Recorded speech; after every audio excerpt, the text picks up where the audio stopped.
반갑습니다. 승찬 교수입니다. 제가 오늘 여러분들하고 공유하고자 하는 주제는 요즘 가장 또 걱정을 많이 하시는 도대체 한중 경제 무역 관계가 어떻게 될 것이냐. 무역 적자 때문에 야, 한국이 제일 많이 물건을 파는 나라가 중국이잖아요. 그죠? 무역으로 먹고 사는 나라가 한국인데. 근데 지금 무역 적자로 바뀌고 있어요. 이게 일시적인 거냐, 고착화될 것이냐. 많은 논쟁이 있습니다, 지금.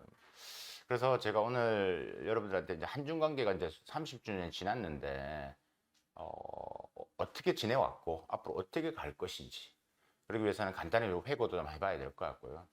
한중 관계가 협력과 경쟁 사회에서 우리가 어떠한 스탠스를 취해야 될지, 특히 미국과 중국 간의 이는 전략 경쟁 사회에서 우리가 지금 계속 강요를 받고 있죠. 특히 미국은 제가 생각하건데 미국은 한국과 중국의 이 경제 관계를 자꾸 이제 디커플링 시키려고 할 겁니다. 떨어뜨리려고 할 겁니다. 그러면 우리는 더 힘들어지겠죠. 그래서 조금 더 이제 중국이 어떠한 이 지금 방향성으로 가고 있는지 20차 당대회가 끝나고 3년임으로 인해서 더 강력한 중국을 외치고 있고 기술 자립을 외치고 있는 중국인데 그렇다면 앞으로 한중 관계는 더 어떻게 보면 힘든 상황 방향으로 가지 않을까라는 생각입니다. 자, 그래서 오늘 제가 여러분들하고 이는 이 한중 경제 관계, 무역, 그다음에 투자 그걸 말씀을 드리면서 도대체 중국 경제는 또 어떻게 방향성을 잡고 있는지 거기에 따라서 우리는 어떤 준비를 해야 되는지에 대해서 설명을 드리도록 하겠습니다.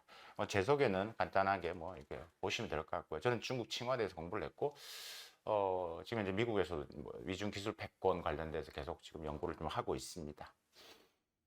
오늘 제가 여러분들하고 이제 공유하고자 하는 목차를 간단히 설명드리면 크게 한 네 가지 정도를 준비를 했습니다. 첫 번째는 이제 한중 경제 관계 저는 4.0 시대라고 부릅니다. 지난 30년을 한 내가 4단계로 한번 구분을 해봤습니다. 그래서 간단하게 한번 좀 리뷰 한번 해보도록 하고요. 정말 92년 수교될 때는 한중 관계가 정말 좋았죠. 뭐 밀월 관계였고 서로가 필요했기 때문에 함께 성장을 해왔습니다. 이 중국의 경제 성장으로 인해서 우리도 그만큼 많은 경제적인 이익을 얻어왔죠. 그거는 뭐 속일 수 없는 정확한 팩트이기 때문에. 그런데 지금 이제 앞으로가 지금 중국이 그만큼 성장하면서 우리는 어떻게 변화되고 있는지 우리가 한번 정말 고민을 좀 해봐야 되겠죠. 자, 그런 측면의 첫 번째 뭐 한중 경제 관계 4.0 시대를 말씀을 드리고 두 번째는 이제 제가 서두에서 잠시 설명을 드렸다시피 지금 국내에서 많이 지금 논의되고 있는 대중 적자 부분에 대해서 이게 이제 앞으로 이제 어떻게 될 것이냐. 이게 잠시 지금 중국이 제로 코로나로 인해서 봉쇄를 하면서 이게 좀 문제가 돼서 일시적인 건지 아니면 앞으로도 점차적으로 고차가 될 것인지 거기에 대해서 한번 좀 제 의견을 말씀드리도록 하겠습니다. 세 번째가 이제 시진핑 3.0 시대죠. 그래서 도대체 중국은 어떠한 방향으로 가고자 하느냐. 미국이 중국을 저렇게 때리는데 중국은 계속 얻어맞고 있을 것이냐. 그러니까 중국은 어떠한 그러니까 미래 경제 방향성을 설정을 하고 중국에 대응해 나갈 것이냐. 저는 중국은 이런 생각을 갖고 있는 것 같습니다. 그러니까 전투에서는 저도 전쟁에 이기면 된다라는 게 전형적인 공산당이 해왔던 논리였거든요. 자, 그래서 이제 중국 뭐 경제 망한다. 이런 이야기 참 많이 했잖아요. 근데 뭐 다 뭐 거짓말처럼 양치기 소년처럼 됐죠. 중국 경제는 안 망할 것 같습니다. 근데 그 이유나 이런 것들에 대해서 간단하게 또 설명을 드리고요. 어쨌든 어떤 방향성을 가지고 하려는지 한번 간략하게 여러분들하고 좀 소통을 해보도록 하겠습니다. 네 번째가 그렇다면 우리는 어떻게 해야 될 것이냐. 여러 가지가 있겠지만요. 저는 그냥 간단하게 한두 가지 정도 설명을 드리도록 하겠습니다. 자, 그러면 이제 본격적으로 한중 경제관계 4.0 이 발전 단계에 대해서 설명을 좀 드리도록 하겠습니다. 제가 규정하고 설정한 부분들이라서요. 뭐 각 전문가마다 다를 수는 있습니다. 저는 한중 경제 1.0은 수교되고 한 10년이죠. 가장 좋았던. 그때 많은 일이 있었죠. IMF도 있었고, 그다음에 중국은 수교하고 나서 이제 뭐 지속적인 성장을 위한 발판을 만들었죠. 예. 이때 이제 1.0 단계에서는 흔히들 이야기하는 산업 간 분업의 시대였습니다. 산업 간 분업이라는 것은 무슨 뜻이냐면 한국에서 중국으로는 공산품을 수출하고 중국에서는 우리가 말 농산품, 뭐 마늘, 그죠? 이런 농산품을 수입을 했죠. 그러니까 서로가 부딪힐 여유가 없었습니다. 서로가 필요한 걸 수입을 했기 때문에 정말 흔히들 이야기하는 서로가 정말 잘 맞았던 시기였습니다. 그러니까 사이가 너무 좋았죠. 그때 가장 많이 나왔던 이야기. 제가 그때 이때도 제가 대사관에서 제가 여기서 뭐 이때 유학됐지만 또 근무도 주재원 생활도 했었기 때문에 중국 측이 가장 많이 했던 게 우리가 너무 많은 흑자를 냈기 때문에 항상 무역 불균형이 있었거든요. 이때 우리 기업들 투자도 정말 많았죠. 네, 그래서 진짜 중국의 그 당시 때 13억이라고 했으니까 지금 14억이 넘지만요. 그러니까 13억 시장을 들어가자 해가지고 많은 기업들이 들어갔죠. 그때 투자도 많이 했지만 이제 전형적인 한국과 중국의 무역 관계는 이런 가공 무역 형태였습니다. 그러니까 한국에 본사가 있고 중국에 이제 공장을 만들어서 한국에서 중요한 원부자재는 가져오고 나머지는 중국에서 소싱해서 조립해서 주로 수출하는 제3국에 수출하는 형태. 그게 이제 전형적인 가공무역 형태. 그래서 많은 기업들이 중국에 나갔죠. 그래서 뭐 인천이나 뭐 이런 우리가 뭐 경기도에 있는 여러 뭐이 공단에 있는 이 공장들이 다 중국으로 이전을 많이 해갔죠. 그때 뭐 투자도 우리가 동부 연해 지역 우리가 말하는 뭐 산동성 그죠?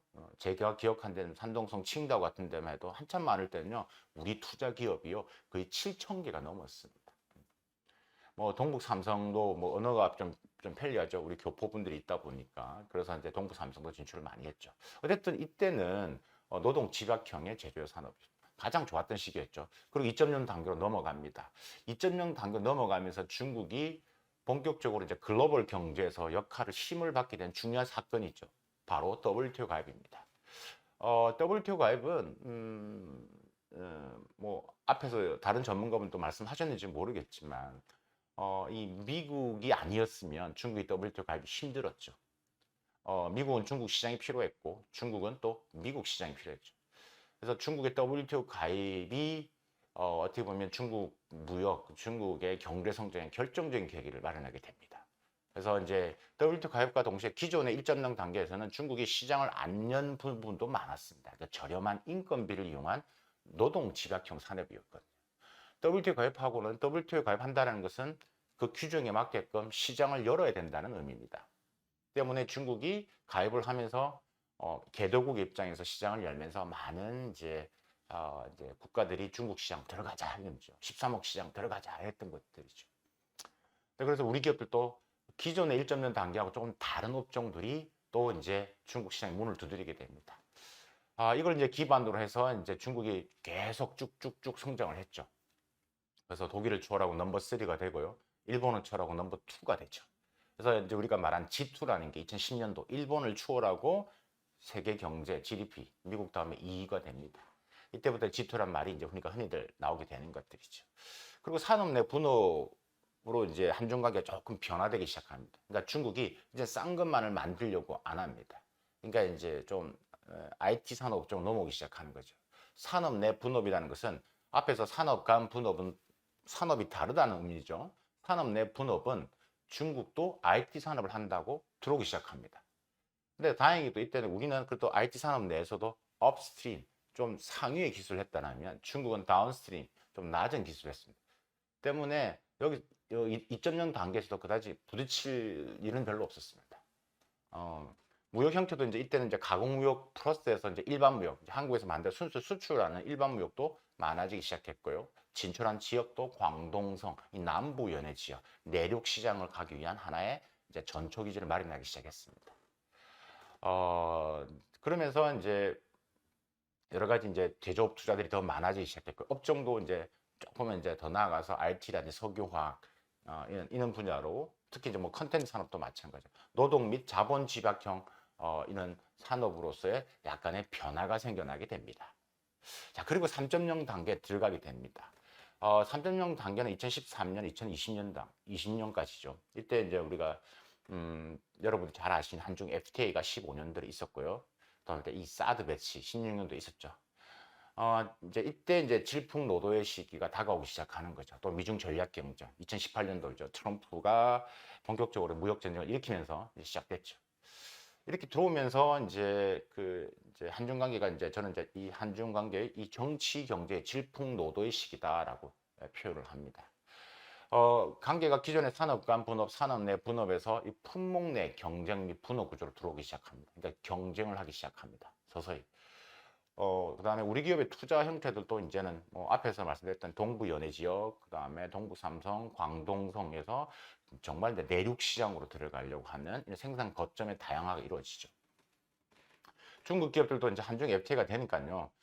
이제 뭐 우리나라의 제조업, 서비스업도 이제 하려는 방향성으로 점점 확대되어 가고 있죠. 그러니까 이때부터 이제 우리가 이제 한미 FTA도 일어났고, 그다음 한EU FTA 있다 보니까 중국이 한국을 통해서 글로벌 시장을 나가려고 하는, 이 한국을 활용하려고 하는 형태의 진출도 많아지기 시작합니다. 왜냐하면 중국은 중국은 미국과 그다음에 이한 FTA가 체결되지 않았기 때문에 우리가 갖고 있는 게 큰 거죠. 그것을 이런 플랫폼 FTA 한국이 체결한 그 다자 여러 국가들 간의 FTA 플랫폼을 이용을 해서 글로벌로 진출하는 이런 전략적인 측면에서 접근을 했죠. 그게 이제 정말 다변화하기 위한 측면이었죠. 그다음에 저는 이제 2021년도부터 이제 앞으로 향후 한 10년 정도까지를 4.0으로 보는데, 이제 본격적으로 이제 미중 경제 안보, 이제는 이제 단순히 경제를 넘어서 이제 안보의 개념으로까지 가는 거죠. 모든 산업들이 안보와 연결되게 됩니다. 그래서 이제 뭐 우리가 많이 이야기하는 첨단 산업 공급망을 재배치하고, 미국이 점차적으로 한국을 중국과의 관계에서 지금 떨어뜨리려고 하는, 그러니까 이런 이제가 더 심해지게 되는 거고, 한편 한중 관계에서는 지금 이제 한중 FTA가 체결이 되었지만 아직까지 지금 협상이 진행되고 있는 게 바로 한중 FTA 2단계 협상이라고 하는 서비스 투자 협정이라는 게 있습니다. 줄여서 서투 협정이라고 하는데요. 근데 이게 이제 우리 기업 입장에서 앞으로 한중 관계 새로운 모멘텀, 좀 중국 진출 방식이 조금 바뀌어야 되는 것들. 저는 개인적으로 이제 중국 시장을 들어갈 때도 서비스 산업 중심으로 한 제조 플러스 서비스 개념이 붙어져야지만 이제 경쟁력 있지, 과거 같은 방식으로 중국 시장에서는 앞으로는 경쟁력이 없다라고 보는 사람 중에 한 사람입니다. 중국이 알세까지 이제 들어갔고, 이제 전반적으로 이제 뭐 양자에서 다자까지 중국이 적극적으로 들어오기 시작하면서 여러 가지 측면에서 이제 부딪히게 되면서 경쟁도 해야 되고 협력도 해야 되는, 특히 이제 첨단 산업에서 이제 그렇게 양국 관계가 지금 일어나고 있고요. 우리가 지금 초격차를 유지를 하고 있지만 계속 지금 중국은 지금 뭐 따라오려고 하고 있는 부분들이죠. 그래서 이 축소나 추월이 가능성이 있느냐라는 부분들. 근데 이제 잠시 후에 제가 데이터를 보여드리겠지만, 지금 우리나라가 대한민국을 먹여 살렸던 10대 주요 업종들이 있습니다. 그만큼 뭐 반도체를 제외하고 뭐 여러 가지 뭐 디스플레이라든지 석유화학, 조선, 선박, 그러니까 여러 분야가 있는데 반도체를 제외하고 대부분의 분야들은 거의 지금 다 치열한 경쟁 구도에 있습니다. 한국이 앞선다고 이야기하기도 참 조금 애매모호한 것들이 많습니다. 1, 2년을 앞서 있다. 뭐 어떤 이제 전문가분들 보시면 데이터를 돌려서 1.5년 앞서 있다 이런 표현을 쓰는데, 기존 전 데이터를 가지고 돌리는 거거든요. 그러니까 1.5년 앞서 있다라는 개념은 저는 큰 의미가 없다, 유미하다, 무의미하다라고 보는 것들이죠. 저의 결론은 있는 겁니다. 그래서 결국은 지금 모든 분야에서 지금 계속 지금 뭐 부딪히기 때문에, 지금 뭐 디스플레이 같은 거의 지금 뭐 중국이 지금 치고 나오고 있는 입장이기 때문에, 우리가 이제 지금부터 어떻게 초기옥차를 유지해야 되고 어떻게 그걸 지켜나가기 위해서 정부가 어떻게 해야 되는 것들을 이제 고민해야 되는 거고, 한편으로는 미국이 중국을 저렇게 때려주기 때문에 중국의 이런 최첨단 반도체, 우리가 어떻게 보면 자연스럽게 격차를 또 유지한다든 혹은 더 떨어뜨릴 수 있는 좋은 기회가 있을 수도 있죠. 하지만 중국은 결코 포기하지 않을 것이다 라는 것들이죠. 그래서 결국에는 우리가 우리만의 그런 초격차를 유지하면서 우리가 앞서가지 않는다면 결국 미국 주도로만 따라가면 우리 매우 제한적일 수 있습니다. 한중 경제 4.0에서 이제 투자 부분에서는 한국에서 중국으로 나가는 건 결국은 이제 클러스터 중심으로, 중국이 지금 만들어 놓은 여러 이제 각 산업별로 이런 클러스터를 많이 만들었습니다. 그 중심의 대도시로 지금 많이 지금 전환을 하고 있고요. 중국에서 한국 부분에서는 한국원 투자 부분에서는 이제는 과거에 중국 기업들이 이제 제조 중심이었다라면 지금은 첨단 산업 위주로 지분 참여, 우리 기업들의 지분을 참여해서 뒤에서 숨어 있는 형태도 많습니다. 그러니까 지금 한국에 좀 알려져 있는 기업이라고 이야기하는 기업들 중에서 한국 기업이지만 뒤에 또 중국 자본이 뒤에 숨어 있고 지분을 차지하고 있는 것도 매우 많습니다, 여러분. 정말 있기 때문에 들으시면 놀랄 기업들도 많이 있습니다. 그러니까 중국이 이런 식으로 점점 한국과의 이런 거리를 계속 만들고 있는 거죠. 자본을 가지고, 차이나 머니를 가지고. 중국은 이 C2C, 제가 잠시 후에 또 보여드리겠지만 차이나 밸류체인에 한국을 참여시키려고 합니다. 그러니까 중국이 A부터 Z까지 다 하려고 하는 차이나 밸류체인입니다. 그래서 이런 것들에 대해서 이제 변화가 되기 시작했고, 이제 산업의 협력 방향성도 이제는 기존하고 다르게 정말 이제 앞으로는 빅데이터나 AI, 2차 전지, 어떻게 보면 지금 미국이 중국을 때리는 주요 업종들인데 이 분야에 대해서 돌파구를 한국과도 이제 협업을 하려고 하는 노력을 지금 보이지 않는 러브콜을 보내고 있는 거죠. 그러니까 우리가 무조건 이제 무시할 것이냐, 우리가 고민 한번 해봐야 될 것 같습니다. 그래서 최첨단 산업에서는 이제 우리가 한중 관계를 어떻게 설정할 것이냐. 그다음에 이제 그래도 전통적인 산업은 이제 어떤 부분에서 이제 문제가 일어날 것이냐. 점차적으로 우리가 적자 구도로 갈 것이냐라는 것들입니다. 그래서 제가 이제 뭐 결론적으로 말씀드린다면 한중 관계에서의 이제 최첨단 산업에서의 이 디커플링이 될 것이냐. 이건 결국 이제 한 미중 관계에 따라서 변화될 수밖에 없겠죠. 전통 산업에서는 이제 공급망 부분에서는 한중 관계가 떨어지기 쉽지 않다. 그는 기업들 입장에서 봤을 때는 지금 당장 이미 오랫동안 구축해왔던 공급망을 하루아침에 바꾸기 쉽지 않다. 때문에 이게 기업들한테 무조건 바꿔야 된다고 해서 바꿀 수 있는 게 아니라는 이야기를 말씀을 드리는 겁니다. 그렇다면 전통 산업은 미국과 중국 간의 전통 산업도 제가 볼 땐 디커플링 쉽지 않다라고 판단이 되었습니다. 그럼 이제 결국 최첨단 부분일 겁니다. 자, 이 부분에서 그러면 어느 적정선에서 우리가 중국과의 협력을 해야 될 것이냐를 좀 고민을 해봐야 되겠죠. 한중 경쟁 관계를 제가 한 4.0 단계를 가지고 좀 간략하게 1.0, 2.0, 3.0, 4.0 해가지고 좀 리뷰를 해드렸습니다. 그러니까 전반적으로 이렇게 이해하시면 한중 관계 30년이 이렇게 변화되었구나 라고 이제 이해하실 수 있을 겁니다. 뭐 앞에서 말씀드렸지만 간략한 이제 데이터를 보면서 한번 볼게요. 그래야 좀 여러분들 좀 이해하기 더 쉽을 거로 생각이 듭니다. 우리가 30년 동안 수교대보다 정말 한 56배 정도 성장을 했습니다. 92년도 수교할 때 이제 한중간 무역 규모가 한 64억 달러 정도밖에 안 됐습니다. 그리고 이제 2021년도죠. 그러니까 뭐 한 3,600억 달러 정도 되니까 약 한 56배가 성장을 했죠. 그렇기 때문에 우리가 이제 2021년 기준으로 했을 때 뭐 당연히 중국이 1등이죠. 그죠? 그래서 1등이 근데 한국에서는 24% 우리 전체 교역의 뭐 24%, 5% 얘기를 하는데 사실 홍콩까지 포함한다라면 거의 30% 가까이 됩니다. 홍콩으로 들어간 물건들이 또 대부분은 또 본토로 들어갑니다. 우리가 홍콩 수출하는 게 반도체가 1인데요. 반도체가 또 많은 분량은 다 중국 본토로 들어가기 때문에 그렇습니다. 그래서 홍콩을 합치면 30% 보는 게 맞다.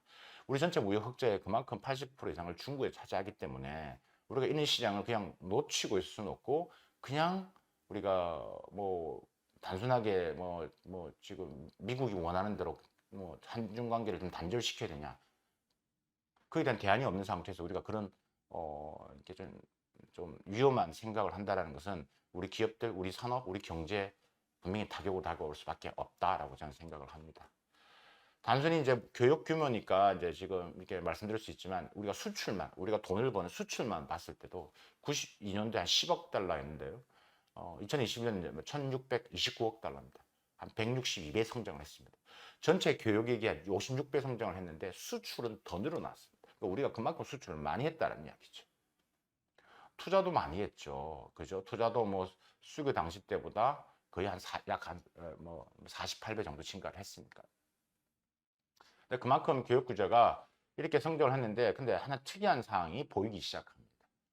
이제 2018년을 기점으로 해서 조금씩 우리 대중국 무역 수지가 떨어지기 시작합니다. 그리고 우리가 올해 2022년도에 우리가 이제 무역 적자 현상을 이제 보게 되는 건데 이게 제 입장에는 저는 이상하지가 않다는 물론 중국의 내부적인 문제로 인해서 일어난 현상이 수도 있지만 점차적으로 그 씨앗은 이미 조금씩 2018년 기점으로 해서 하락하기 시작했다라는 것.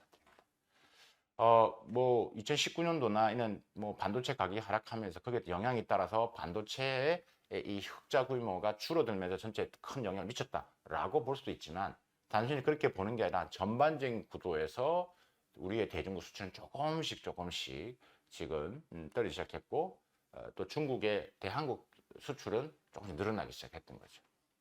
그러니까 이제 우리가 중고위 기술 그다음 첨단 제품의 대중국 무역 수지는 10년간 계속 감소하고 있다는데 우리가 좀 주목을 해봐야 될 것 같습니다. 또 하나의 우리 특징은 우리가 수출 이렇게 많이 하지만 우리는 너무나 이 중간재 비중이 거의 뭐 집중되어 있다. 그러니까 2021년 기준으로 뭐 81.1%입니다.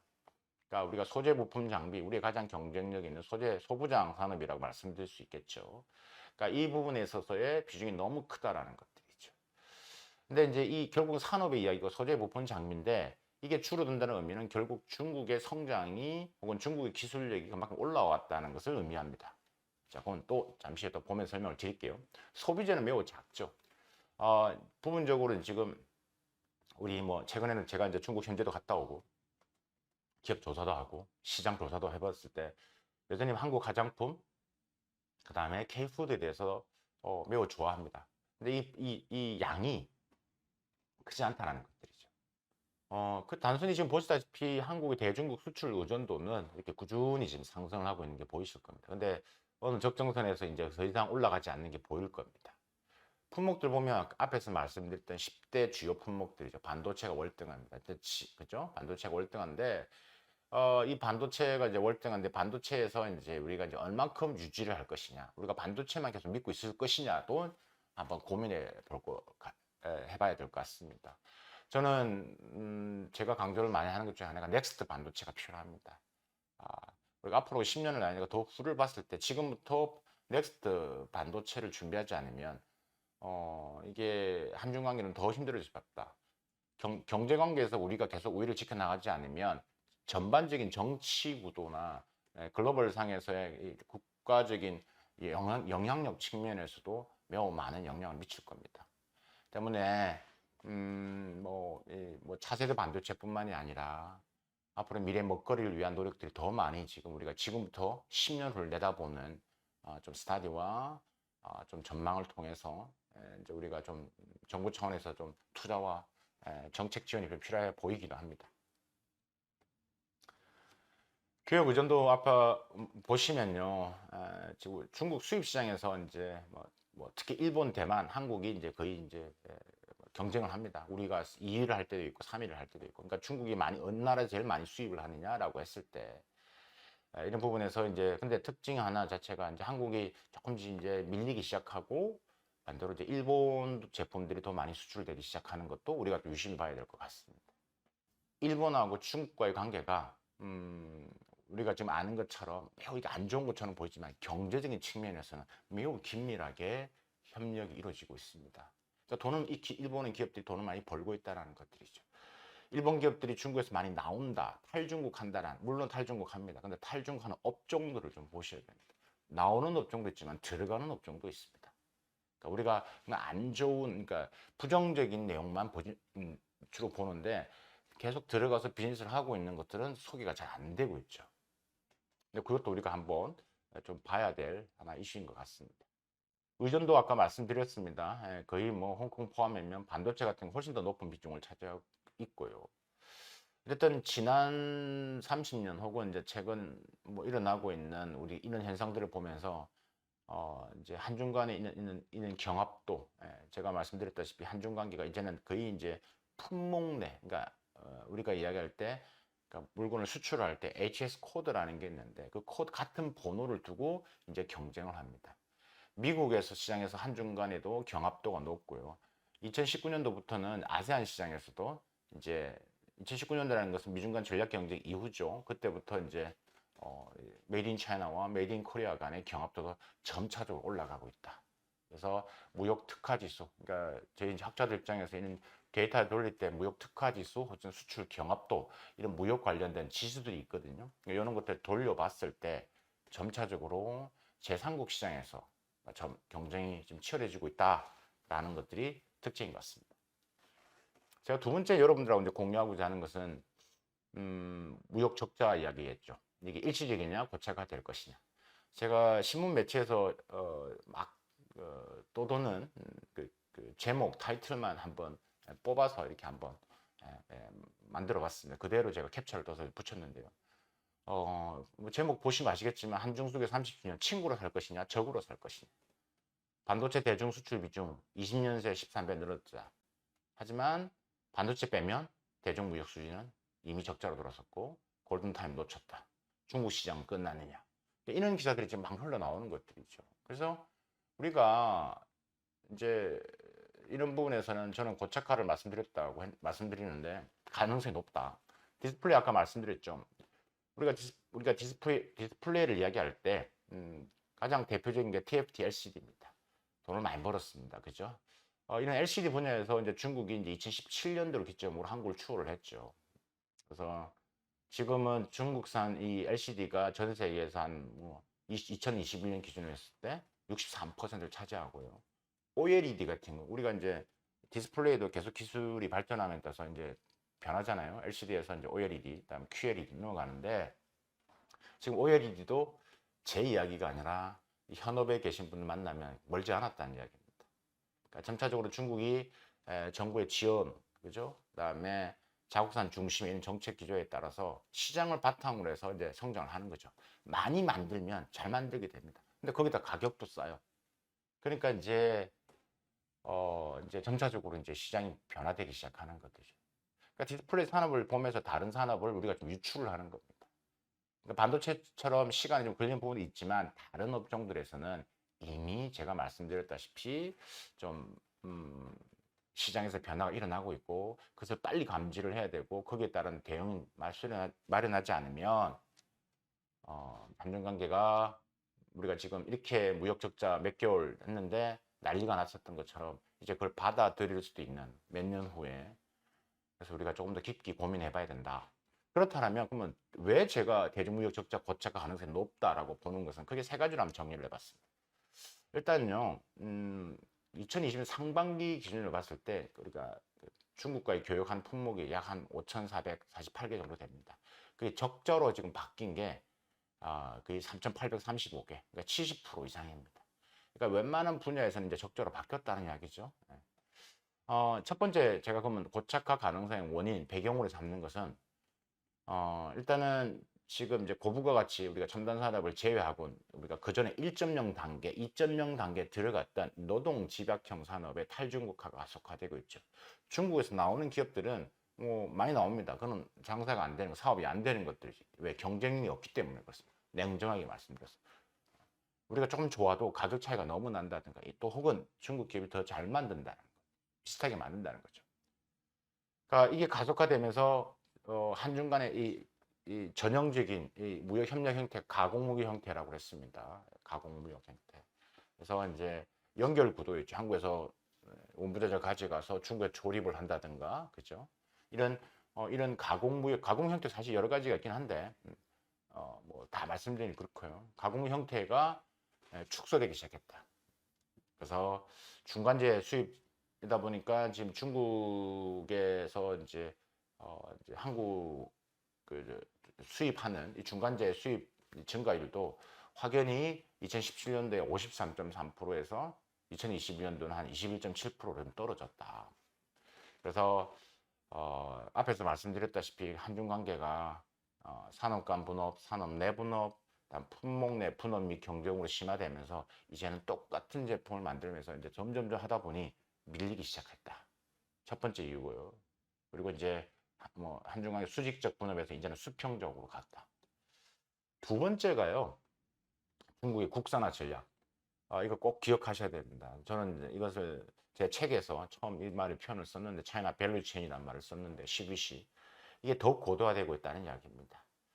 지금 CVC가 이 지금 단계별로 중국이 어떻게 설정하고 있는지를 제가 한번 그려봤습니다. 1단계, 2단계, 3단계, 4단계, 5단계 보이시죠?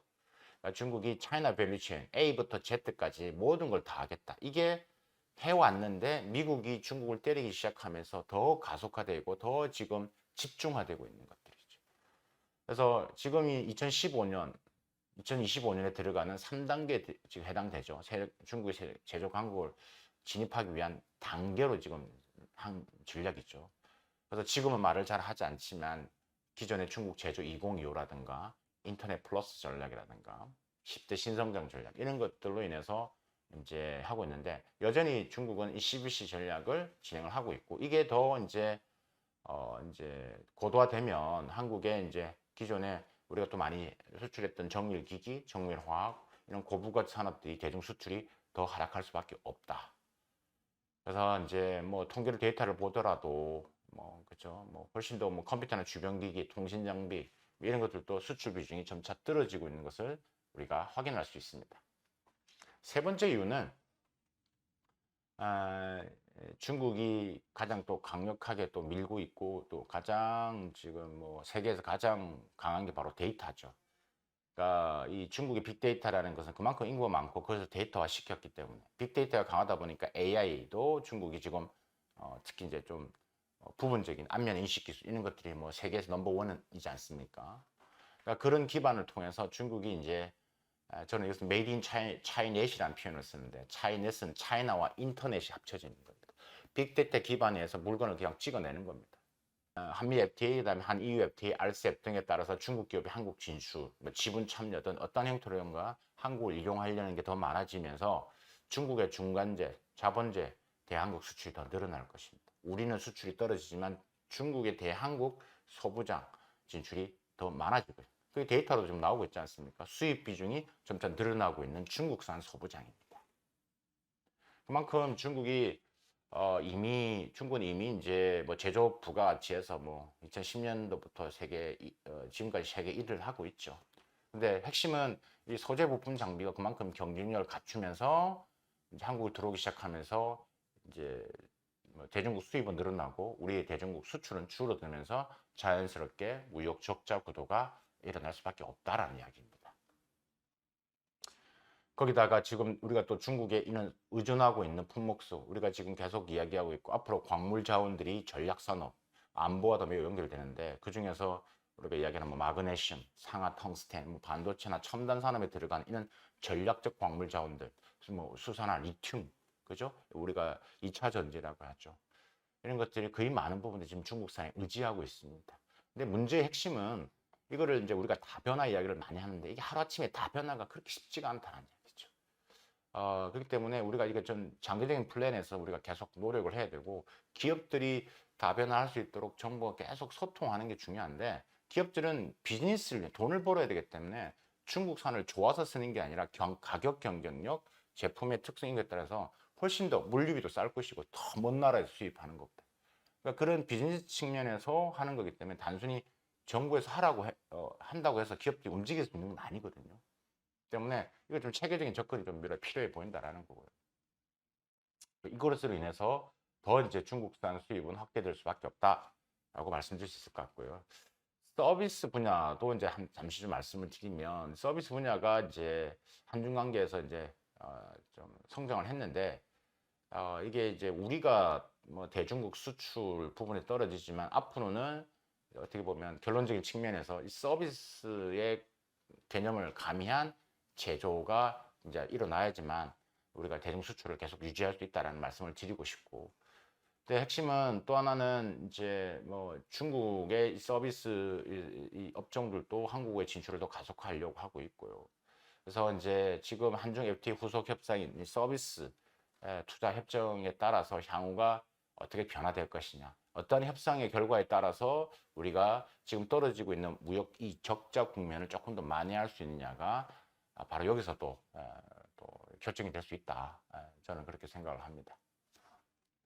세 번째가 이제 시진핑 3.0 시대 중국 경제 정책 방향을 어디로 가느냐라는 이야기입니다. 그래서 중국이 이제 뭐 망할 것이냐 이런 것들이죠. 뭐 10년, 20년 전부터 중국 언제 망하나요? 이런 말 정말 많이 들었기 때문에 지금 보신다시피 미국 낸 유명 학자들, 교수들이 뭐 10년 전, 20년 썼던 책들입니다. 망했나요? 안 망했습니다.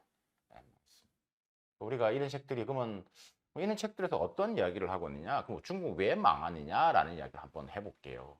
이렇게 한번 정리를 해볼게요. 제가 중국 붕괴 시나리오를 한번 정리를 해봤습니다. 지금 보시면 대내적 요인이 있고 대외적 요인이 있습니다. 그러니까 중국이 망한다라고 이야기하는 보고서 책들에서 나온 이야기입니다.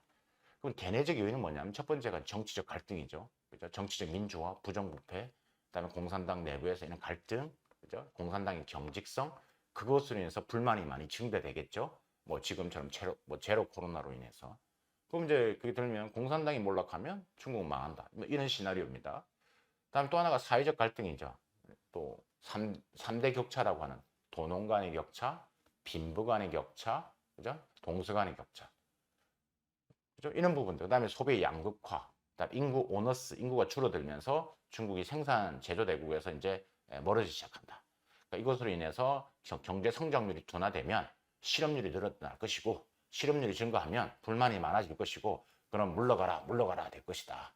그죠? 그러면 또 망한다. 이런 시나리오인 거죠. 대내적 요인 세 번째는 경제적인 취약성입니다. 사실 WTO 가입할 때도 그 당시 때 중국이 망한다는 얘기 많았습니다. 왜? WTO 가입한다는 것은 글로벌 기업들이 중국 시장에 들어간다는 이야기거든요. 그러면 글로벌 기업들이 막 선진화된 시스템, 그다음에 제도를 가지고 들어가면 중국 기업들 다 망한다. 예를 든다면 월마트, 까르푸가 들어가면 중국 로컬 마켓들 다 망한다. 안 됐다, 아니었다라는 것들이죠. 금융기업, 부실기업들, 부동산 버블, 그림자 금융 다 이런 문제 이슈 있습니다. 근데 있습니다. 이런 취약성으로 인해서 또 경제 성장을 둔화되고 실업률이 늘어나고 공산당이 망한다. 그러면 붕괴된다. 요런 시나리오예요. 그러니까 요는 개념이 앞에서 보셨던 책 혹은 뭐 망한다고 이야기하시는 분들의 하는 시나리오죠. 대외적인 요인들 한번 보면 지금 그럼 결국은 이제 중국 고립이죠. 지금 미중 간에 있는 전략 경제 신냉전, 중국의 권위주의, 그죠? 어떤 반중 정서. 그래서 중국이 고립화되고 그게 못 찾는 중국 사람들이 또 이제 불만을 토로하면서 공산당이 망하고 그러면 또 붕괴될 것이다. 이런 이제 시나리오를 가지고 있는 것들이죠. 결론 망하냐 안 망한다고 저는 생각을 합니다. 그러니까 제가 망한다 안 망한다 하는 부분보다는 조금 더 객관적인 좀 신뢰도가 높은 미국 하버드 대학 케네스쿨에서 조사를 오랜 기간 동안 조사를 했죠. 정말 많은 사람 대상으로 여러 도시를 조사, 여러 계층, 도시, 농촌 조사를 했습니다. 보시면 알겠지만 최근 조사에도 보시면 정말 신뢰도가 높습니다. 이 정부에 대해서. 그러니까 일반 대중들의 불만이 있긴 하지만 전반적으로 경제가 성장을 해왔고 그러다 보니까 신뢰도가 높다. 자, 그렇다면 이제 중국 디지털 경제, 우리가 지금 한중 경제를 이야기를 하기 위해서는 중국이 어떤 방향성을 가느냐를 좀 알아야 된다라고 말씀드렸잖아요. 그래서 이제 중국이 그럼 어떤 방향성을 가고자 하느냐, 그거를 조금 설명을 드리겠습니다. 중국은요, 중국을 이해할 때 크게 이렇게 이해하시면 됩니다. 과거 35년과 미래 35년. 그 기점이 2013년도입니다. 2013년도는 또 어떠한 의미를 갖고 있죠? 시진핑 주석이 처음으로 등장한 시기죠. 그죠? 2014년부터 시작했으니까. 그러니까 이걸 기점으로 중국은 1978년도 개혁 개방을 해서 2013년도까지 35년 동안 메이드 인 차이나 넘버 2까지 왔습니다. 그리고 이제 시진핑 주석이 등장하면서 이제는 메이드 인 차이나를 안 하겠다. 싼 거 안 만들겠다고 지금 하는 거죠. 산업의 고도화를 하겠다고 이야기를 하면서 이제 미래 35년은 이제는 그냥 제조 대국이 아니라 제조 강국으로 가고자 하는 방향성 설정을 한 거죠. 그래서 이제 우리가 중국 몽이 나온 거고 이제는 대국이 아니라 강국으로 가려고 하는 거고 물론 약한 금융 그다음에 최첨단 부분에서도 중국이 계속 지금 이제 만들어 나가고 있죠. 특히 시장과 기술 플러스 데이터가 합쳐지.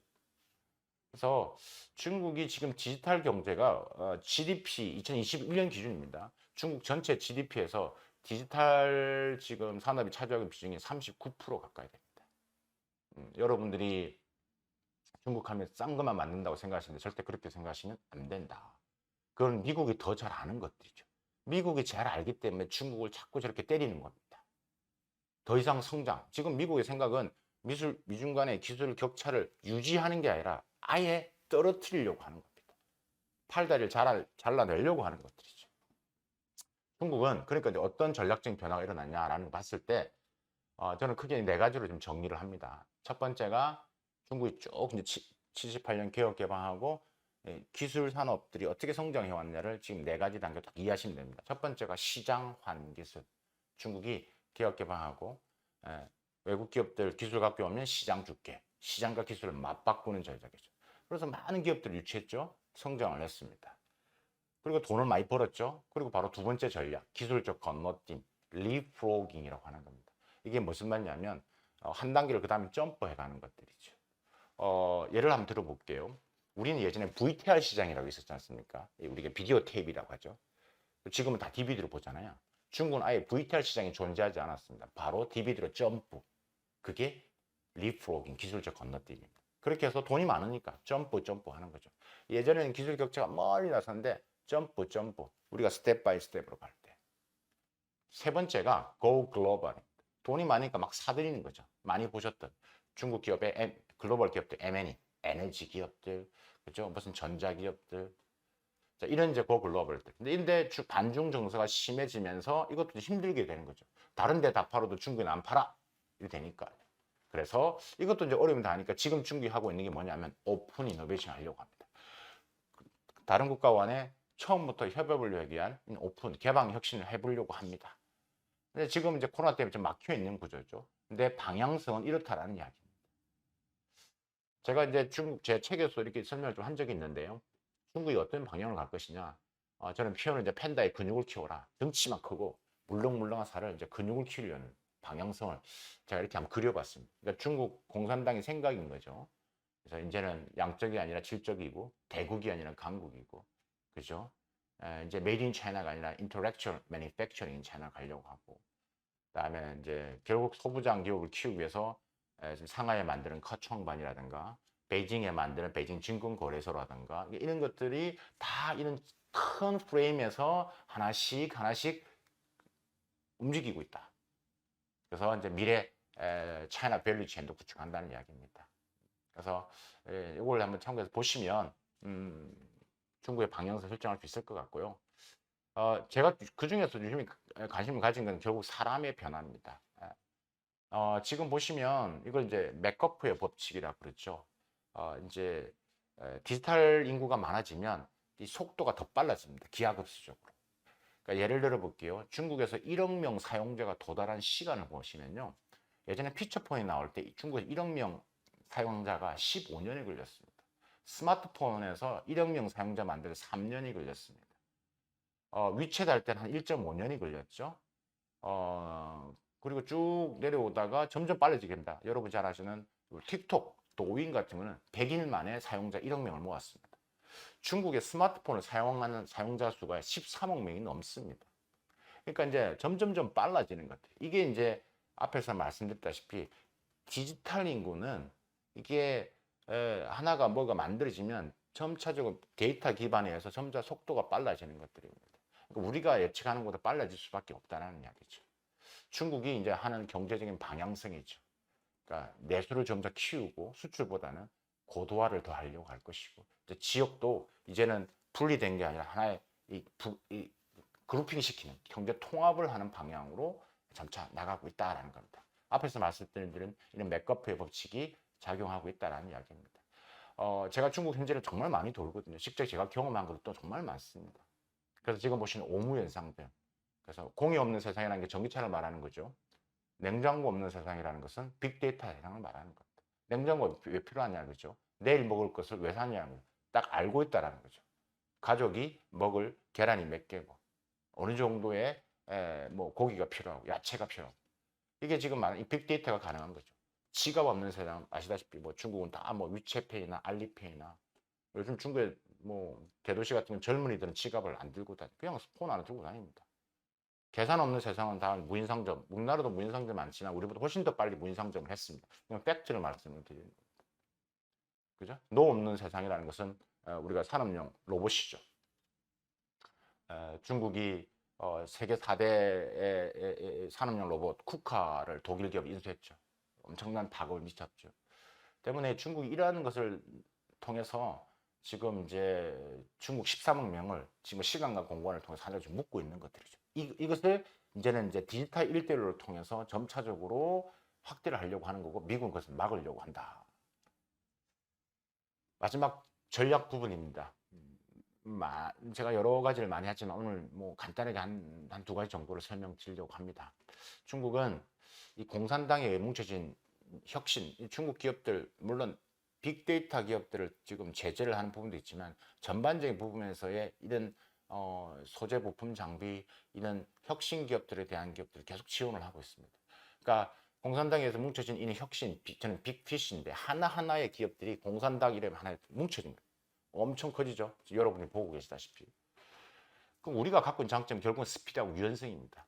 스피드와 유연성에서 우리가 계속 유지하지 않으면 우리가 패스트 팔로워로서 일본을 추월했던 것처럼 중국은 이 공산당에서 저 속도가 붙어버리면 안 된다. 그래서 우리는 스몰피쉬의 장점을 정말 최적화해야 된다. 방향성도 중요하지만 스피드가 중요합니다.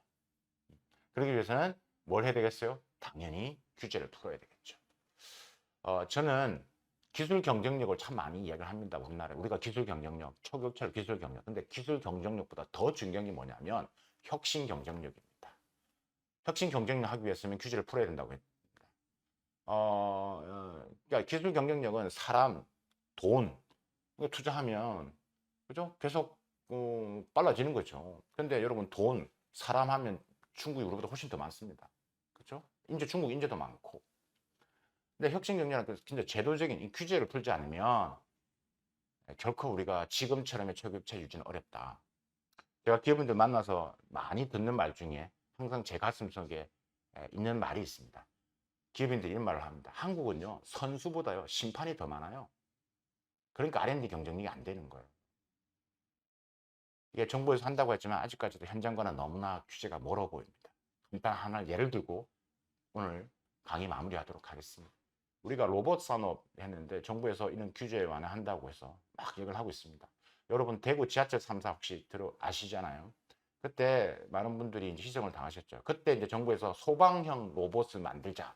사람 희생이 없고 소방관이 억울하게 돌아가시지 않게 하자. 그래서 연구 다 했습니다. 연구 다 하고 결과물 다 나왔습니다. 했는데 똑같은 또 벌어지고 있죠. 쿠팡 물류창고 사건. 그 밖에도 여러 이제 이런 물류창고 화재가 났을 때 많은 소방관분들이 돌아가셨죠. 왜? 결과는 다 있는데 이게 투입이 안 됩니다. 왜 투입이 안 돼요? 이해 당사자가 너무 많아요. 그러니까 이게 바꿀 수가 없는 거예요. 계속 머무르고 있는 거예요. 그러니까 이제 전 진인영 국가 로봇 실무위원장을 하셨던 교수님께서 이분이 이제 이 로봇계의 노벨상이라고 하는 조셉 앵글버그상을 수상하신 분입니다. 이분이 한국이 2023년도에 글로벌 4대 로봇 강국을 목표로 하는데 말이 안 된다는 거죠. 한국은 세계에서 가장 로봇이 규제가 많은 국가라고 합니다. 우리가 이거부터 변하지 않으면 더 이상은 힘들다라고 저는 생각이 듭니다.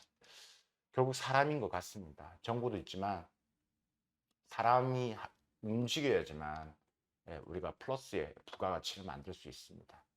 그러니까 그냥 움직인다고 되는 게 아니라 일단 사람에 대한 경쟁력을 더 많은 노력을 투자를 해야 될 것 같고요.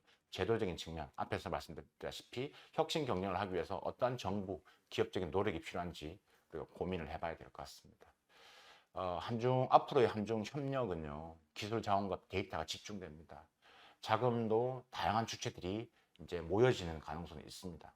그래서 이제 단순히 중국 하면 아니다가 아니라 어떻게 하면 같이 창출해서 확산하는 이런 플랫폼 협력이 할 수 있는지를 우리가 고민을 해볼 필요가 있다. 자본을 섞어야 되고 기술적 협력을 하는 그런 개방 혁신 협력도 우리가 부분적으로 고민을 해볼 필요가 있다. 앞으로의 혁신, 미래산업, 한중 협력은 나 홀로의 성장과 혁신은 한계가 있습니다. 기존의 한중관계 협력을 깨는 다양한 시도가 필요한 시기인 것 같습니다. 결국 한중관계는 협력과 경쟁을 함께 해야 되는 이른바 적과의 동침을 그죠? 컴피티션을 해야 되는 이런 시대를 우리가 분명히 인식을 하고 그냥 적이 아니라 적과도 동침을 해야 되는 이런 생각과 전략으로서 준비한다라면 한중관계가 지금처럼 힘들진 않을 것이고 협력을 통해서 경쟁도 같이 하는 이런 좀 선순환적인 구도로 좀 변화되지 않을까라는 제 개인적인 생각입니다. 오늘 강의는 여기서 마치도록 하겠습니다. 감사합니다.